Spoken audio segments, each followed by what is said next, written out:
Whether you're just experiencing Elden Ring for the first time in 2023, or you've come back to complete your weapon collection before the DLC arrives, knowing where to find the best weapons in the Wastelands of Caelid can come in pretty handy. Today we're going to be taking a look at 6 of the best weapons you'll come across during your travels in the Land of Scarlet Rot that'll help you breach the doors of the royal capital.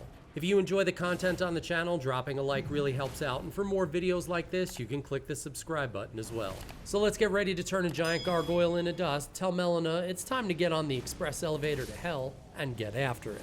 While katanas have often been one of the more popular weapon choices that typically favor builds that employ dexterity and stamina over brute force or spellcasting, the Moonveil is a weapon that takes this category to a completely different level. This fast-hitting blade not only builds up hemorrhage at a rapid rate, but it also has a very unique attack skill called Transient Moonlight. When utilizing the light attack with this particular skill, it delivers a wide-arcing horizontal slash, sending out a wave of light that peels through anything in front of you. It also comes with a heavy attack that delivers a more powerful downward arc that fires out the same burst of magic. This magical moonlight can hit targets from a distance, but if you hit your target with the actual blade itself while utilizing the skill, it'll deal both physical and magical damage in the same strike. As you can see from the map footage, the Moonveil can be found just over the Limgrave border within the Gale Tunnel, which lies on the western edge of Caelid. There is a second entrance on the Limgrave side, however you'll need to traverse the tunnels to unlock it.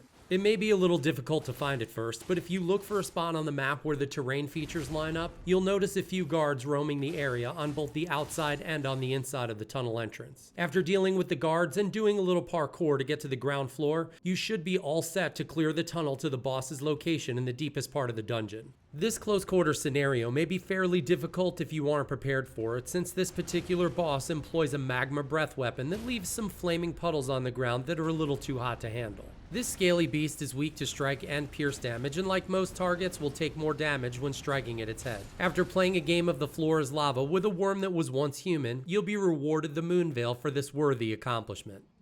This masterpiece of Celian craftsmanship was forged out of pure glintstone and comes stock with C-tier scaling and intelligence, but it does have a heavy requirement of 23 to get it up and running.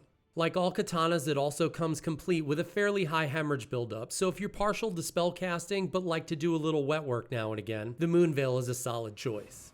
If your character doesn't have enough intelligence to pull a rabbit out of a hat, but you need something to start a serious war against demonkind, then the Greatsword might be your speed. With the favorable upgrades added to patch 1.09, you can toss around the heavy damage of this weapon with increased speed, range, and recovery time. With its wide-arcing swings and high damage output, this colossal sword pairs perfectly with those seeking that pure strength build. This weapon really isn't difficult to find, and it isn't in the hands of a main story boss. In fact, it can be scooped up early on right across the Caelid border. As you can see from the map footage, it can actually be found right on the road to the northwest of the Caelid Ruins site of Grace. The Greatsword is found within an unlocked chest on the back of a giant carriage whose inhabitants were likely swallowed by the oversized dogs guarding it. Tempered by the malice of the countless malevolent enemies it's slain, this heap of raw iron receives C-tier scaling with strength right out of the box. You won't be getting a fancy weapon fit for a noble, but what you will get is a sword capable of killing a dragon requiring a 31 strength to wield. If just a lump of metal isn't disco enough for you, you can trade it in for the Death's Poker, which is a rusty barbed greatsword that carries the unique skill of setting the ground on fire with ghostly flames. The ghost flame ignition primarily causes magic damage with a heavy frostbite buildup, and the skill can be used with both a light and heavy attack. While it is a great sword, its best scaling is with dexterity, which eventually reaches B tier once upgraded to plus 10.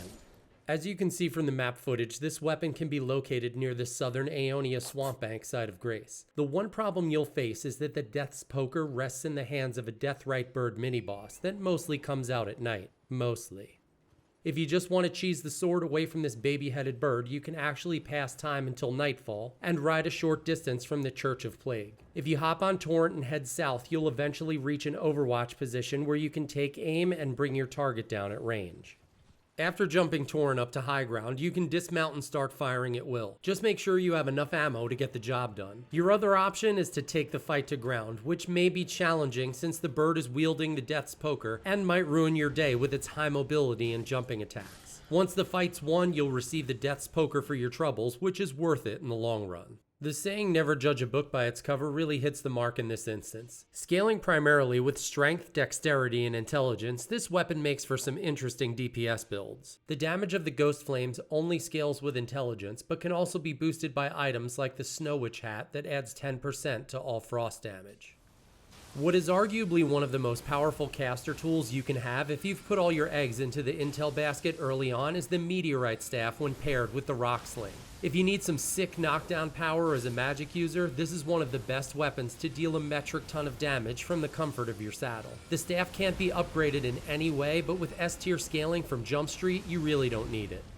As you can see from the map footage, the Meteorite Staff can be found within the Aeonia Swamp in Caelid, tucked away in a broken down building in the southwest corner of the Street of Sages ruins. While Caelid is a far ride from your starting location at the first steps, we'll be taking advantage of a teleportation trap magic to get us there in a flash. Starting at the first step, you can hop on Torrent and set off towards the Dragon Burnt Ruins, which is located about 400 meters to the east. Within the ruins is a staircase leading underground, and at the bottom of the staircase, you'll need to contend with a few rats. After dispatching all the rats, you'll make your way to a large iron door, which will reveal a small room with a single chest. Attached to the chest is a teleportation trap that'll surround you with some magical smoke and whisk you off to a remote dungeon location in Caelid. Once your boots hit ground, you'll have to dodge a few enemies and make your way through the tunnel where you'll locate a nearby Site of Grace. Resting at the Site of Grace will remove the teleportation curse, and it'll also serve as a jump-off point for the final leg of your journey to the staff.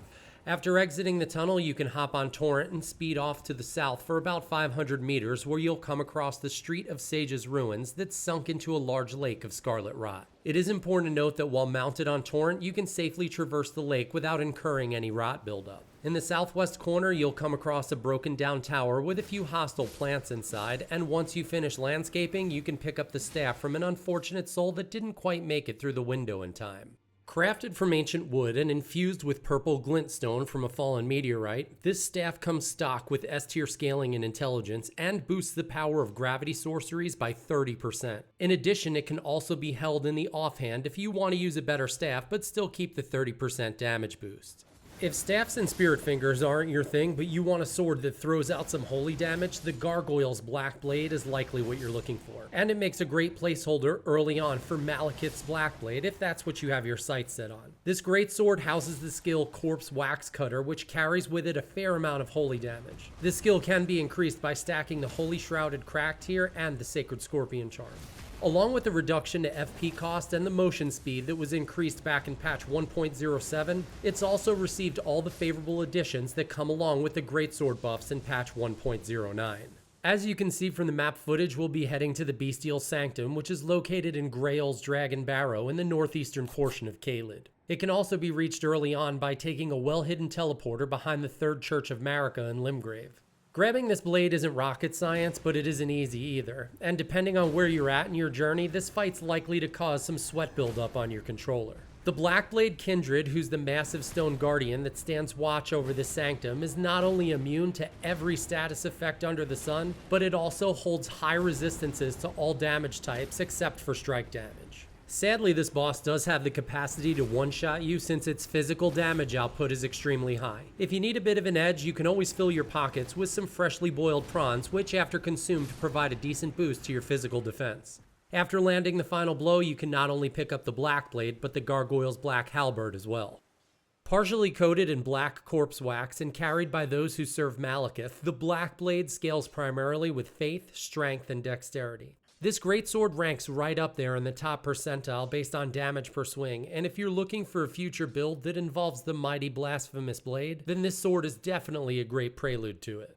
Another sword that really tips the scales when it comes to faith damage is the Godslayer Greatsword, which melts just about anything in its path with the Queen's Black Flame. This unique skill directly attached to the blade throws forth wide arcs of black flame that not only deal direct damage, but damage over time as well. It does weigh in pretty heavily at 17.5 pounds, but it's worth carrying around just for the skill itself.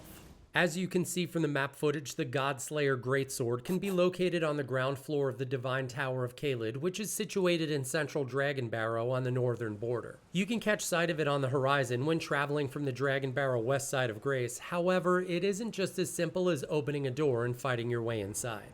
You'll first have to make your way up the outside of the tower, utilizing Torrent to jump a couple gaps in the structure and then climbing a series of ladders to the site of grace, which rests about 3/4 of the way up, and it's marked by an opening of 3 stone archways. After entering the tower, your next challenge will be to navigate your way from the site of grace all the way to the bottom by jumping down platforms below, traversing ledges, and using cage elevators until you eventually reach the site of grace right outside the boss area. Since there's only one way to the bottom of the tower, your path is pretty one-way, albeit filled with a handful of enemies and sketchy jumps.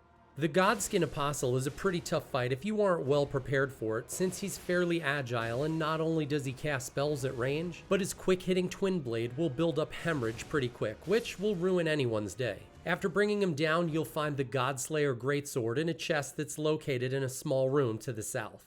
This sacred sword of the Queen scales primarily with faith and dexterity, with a little bit of scaling and strength. For those running a faith dexterity build that want to add a little bit of fire to their repertoire, this sword will make a perfect addition to your arsenal.